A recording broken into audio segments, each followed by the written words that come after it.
Thank you so much, G. Well, on to another note this morning. You know that walking to school is supposed to be a safe and enjoyable as learners take time to connect and they laugh with their friends and their classmates. Sadly, the reality is that crime and gang-related violence in community makes the walk to school extremely dangerous. Well, ahead of Women's Day and, of course, our Mandela Monday hero, Edith van Wyk shows us how taking a stand and starting the Walking Bus initiative has helped keep her community safe. Women and a lot of social issues in our community.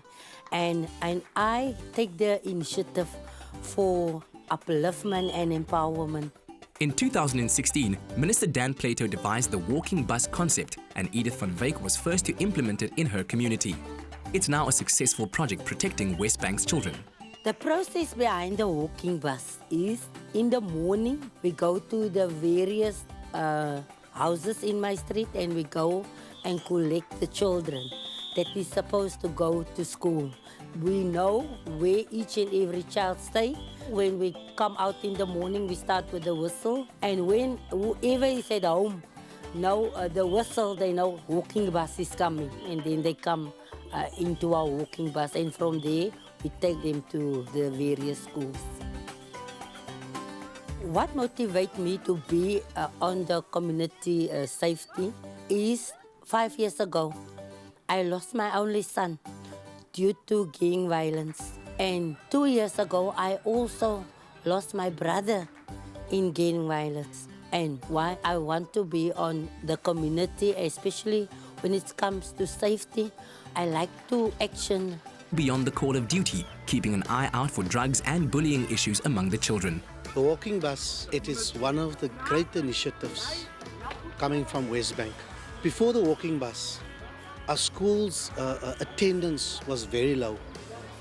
And the walking bus brought it back up to 98% attendance. My brother, it's amazing. Let me tell you, it's amazing. After the launch of the walking bus, children are attending school nicely because they are protected. And then we see also the grannies. They are walking with the kids, and then we see the future of our kids. If I walk alone to school, there's a lot of dangerous things around us, and like the gangs is in the morning, especially end of the month. Like we have to come to school, so some kids get robbed. So if you're taking the walking bus, it's like almost like you're more safe. With walking bus, it's much more protective because they show they do care about us and they want us to be protected by someone. In West Bank alone, the Walking Bus initiative ensures over 1,000 children get to school safely, and it's Edith leading the charge. The walking bus continues to grow. More than 80 walking buses is now launched in Western Cape due to the walking bus launch that take place in West Bank. None of the walking bus members get paid. When you are a walking bus member, you do it voluntarily. Due to the fact you do it for the passion and the love that we have for the children.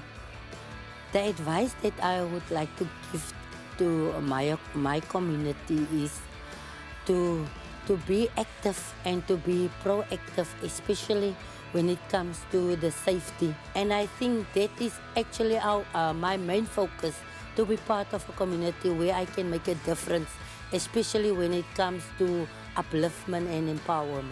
Side by side, these residents are setting a new standard of safety and ensuring their children and others get to school in a fun way. Now that's a step in the right direction.